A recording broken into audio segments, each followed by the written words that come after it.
ways of easy-to-spot scams such as this phishing attempt. In 2016, over $1 billion was paid in ransom. When we talk about phishing, we're not talking about the group phish. We're talking about emails that are trying to gather your information for illegitimate uses. Are bad guys phishing for you? Just one bad click could get you caught. Learn how to spot a phishing attack and you can avoid getting hooked. Phishing is when cybercriminals impersonate trusted companies to trick people into revealing personal and financial information. They use fake emails, text messages, social media, and more. You can protect yourself from phishing by following a few simple tips. Always make sure a sender's email address matches their official website address. Watch for spelling errors and bad grammar, common signs that a message is fake. Be wary of emails that use generic titles such as valued customer instead of your name. Double-check URLs in emails and text messages before you click. Ignore any email that asks you for personal or financial information. Before entering information on even the most trusted websites, check the browser window for the lock symbol and HTTPS. The S stands for secure. Install comprehensive security software on all your devices to identify and block phishing scams. When you recognize phishing, you leave cybercriminals high and dry.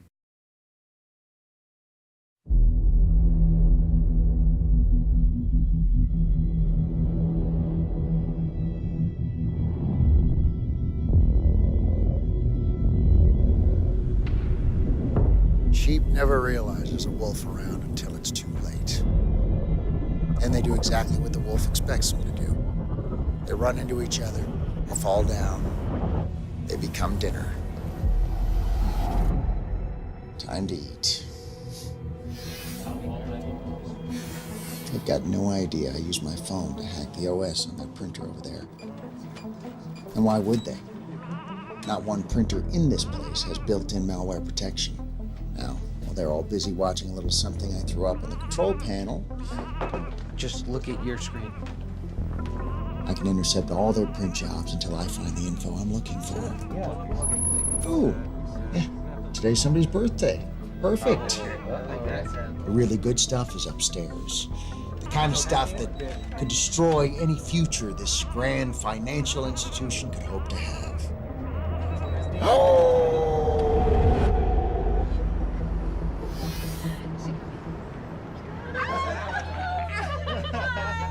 I love a good office party. Everyone looks so happy. Happy birthday. Especially Janice. I thought everybody would forget her birthday. Not me.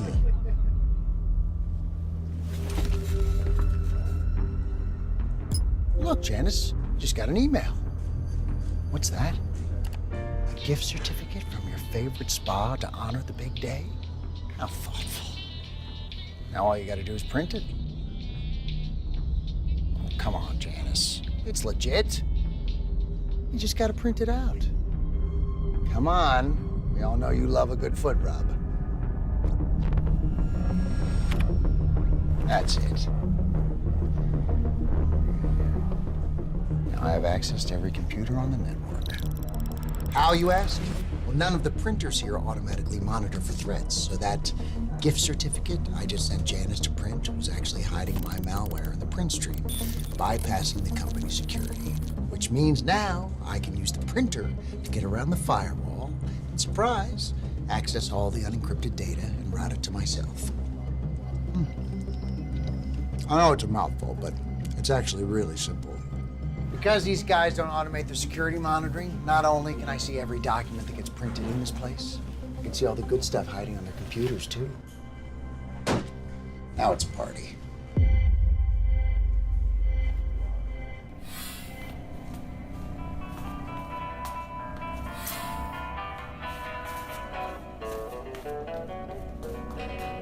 Tomorrow's a big day for this place.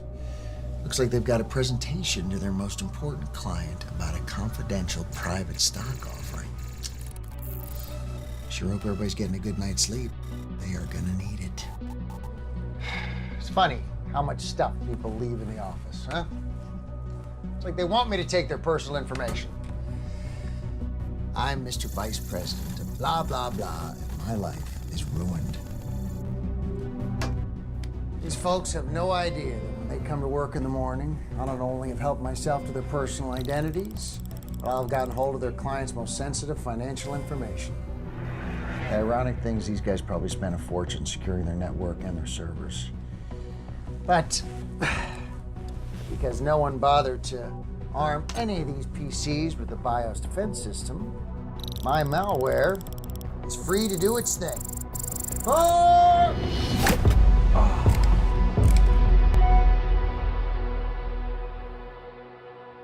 Now that's what I call a metaphor.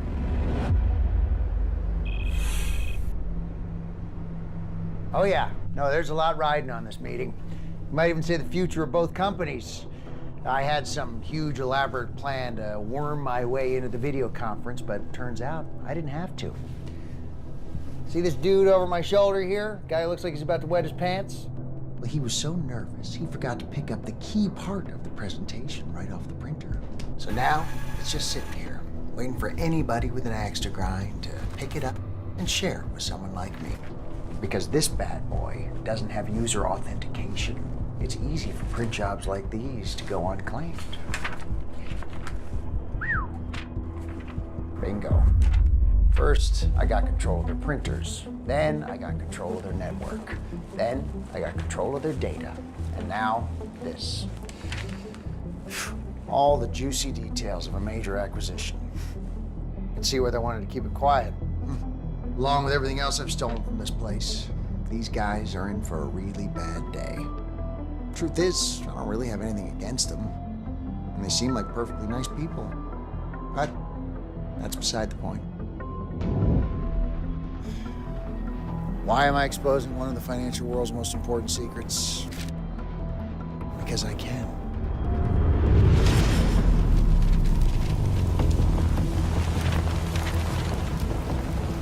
Who knows? Maybe next time I'll come after yours.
I believe it's in the preformed information. I believe it's in the headers, and it's just gonna make the other mail server think that we are not who we really are. So the tool that I used for this, it used to be Telnet, and that looked really cool and it was really impressive. But now there's this thing right here that I use called MK's Fake Mailer. You can get to it from emkei.cz. I guess it's from the Czech Republic. So right here, there's no way to automate it since there's the CAPTCHA there, but we're gonna say from Barack Obama and we're gonna send it from obama@whitehouse.gov. Okay, I hope I'm not I'm not trying to impersonate him or anything, but we're gonna send it to geekblogtv@gmail.com. Yo, sup, homie? I'm gonna let you finish, but Romney had the best magic underwear of all time. Alright, so let me wow, that's the craziest captcha I've ever seen. Alright, there we go. So ECSACH being, and we're going to send. I might have filled out that captcha wrong. Alright, cool, it got sent successfully. Let's look at our, there we go, from Barack Obama. Yo, sup, homie? And whenever we mouse over it, it's from obama@whitehouse.gov. So let's go to it, and most other anonymous mailer services will put a notice in there that's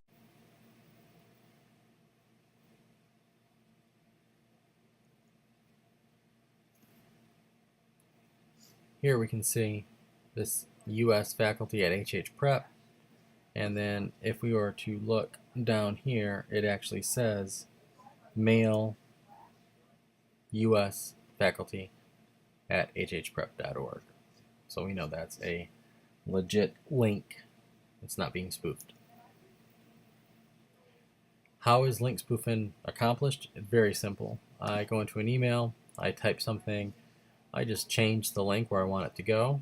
Text to display, hhprep.org, link to badguys.com. Here's another example of link spoofing. So here we've sent out this link to HHPrep School Staff Survey, and you can see down here in the bottom left hand corner, HHPrep School Staff Survey, and then we go to this reply and it says, is this link safe? HHPrep School Staff Survey. Looks pretty good, but we didn't check this one, and oh no, we've been phished. So the point is, anytime you see a hyperlink in an email, before you click on it, take your mouse, hover over it, and then check down in the bottom left-hand corner to see if they match up. If they don't click on it. Just type it in yourself, but something's askew, and you got to be skeptical at that point. Other ways to crack down on phishing: if it feels questionable, don't go there. Type it in your browser. Look for misspelled domains such as Amazon.com versus Amazon's. Just that little S can be a completely different site. It could be a competitor, or typically it could be a bad guy trying to get you to enter information. Other add-ons such as AmazonOrders.com are a good example. Chase Bank or Chase.bankonlinenow.com would be another example. Look for the S. That's the SSL certificate. Just the extra way of guaranteeing that you're on a legitimate website. All right, 3 steps. Phishing is when someone calls on your phone. We get that from our VoIP phones or voice over internet phones. That's where they get the V in phishing, and they're trying to get you to change your password. Number 2, never put a found USB into your machine. You'll see the little icon for McAfee, fully patched Windows 7. So we're going to stick in the USB. And what I want you to do is pay attention to up here on the attacker machine. This attacker machine is actually in London. It's not here. I'm connected to it. And this machine is actually physically here. So what I'm going to do is I'm going to plug in the USB stick. It's going to pop up. And how do you get people to plug in a USB stick? Here, I'm going to format it, by the way, make sure it's clean.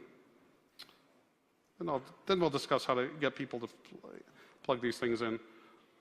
So we're going to format it. You found the stick, you want to format it, it's clean. And then I want you to pay attention and watch the Windows machine, because I have it timed. Usually you time it when there's idle time, when nobody's around, when somebody goes to lunch, they leave their office, and it will inject the keystrokes to drop a payload from the internet. So just keep watching this. It should be about 15 seconds. I set it for 15 to 20 seconds, and it should pop up any second.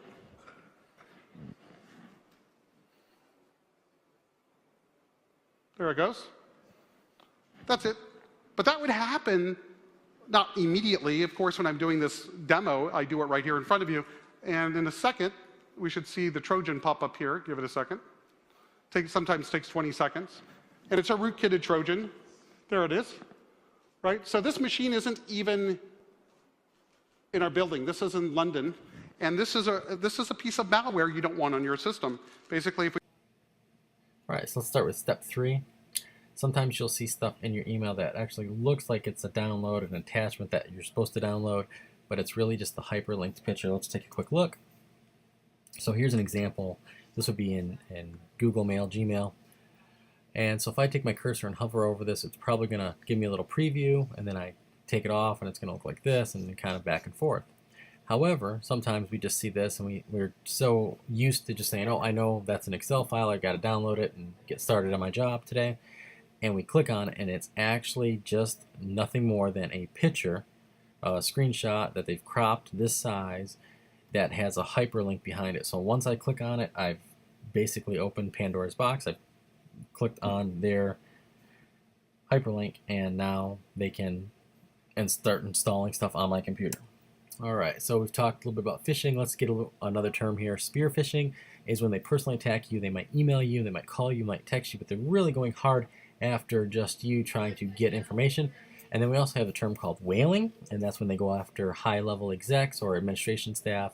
And again, they're just trying to get even higher level of security, higher level of sensitive information.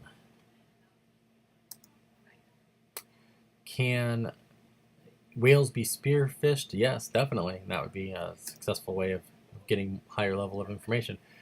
So some red flags to be looking for. You can see here we talked about the timestamps, subjects. Do they match up with what the email is really about? Again, viewing the emails in a preview pane is going to cut down on some of this. If you don't have a relationship with them, or if it's not a pertinent one. So in other words, if you have an email from a parent who's a lower school parent and you do not teach that student, you kind of got to question, why are they sending me an email? It might be legit, but be skeptical and kind of really give it the once over before you click on anything. I would give that parent a phone call or email them back saying, hey, I got this email from you. Do you really want me to open this file and preview whatever you're asking me to do? And most of the time the answer will be no. All right, so now we have one last video. Tips to protect yourself against a phishing scam. Phishing emails are a preferred tool of attackers who want to steal our personal information. How do we protect ourselves against these scams? First, know what to look for. All phishers try to replicate the look and feel of an existing site. They also promote gifts or the account. Secondly, don't click on links in a suspicious email. Type the URL directly into a web browser. Third, trust your network. If someone sends you a strange message with poor grammar and misspelled words, call them and express your concerns. And lastly, if you have the slightest doubt, just delete the email. Scammers may sound like they know us, like they're our friend, but they aren't. Common sense is. By exercising caution when you go online, you can protect yourself against phishing attacks. Be looking for a short training module. I think it's about 4 minutes. Just kind of going over some of this and asking you some questions along the way, and kind of going in a little bit more detail on some of the stuff I talked about. And that is it. The human firewall. Together we're stronger.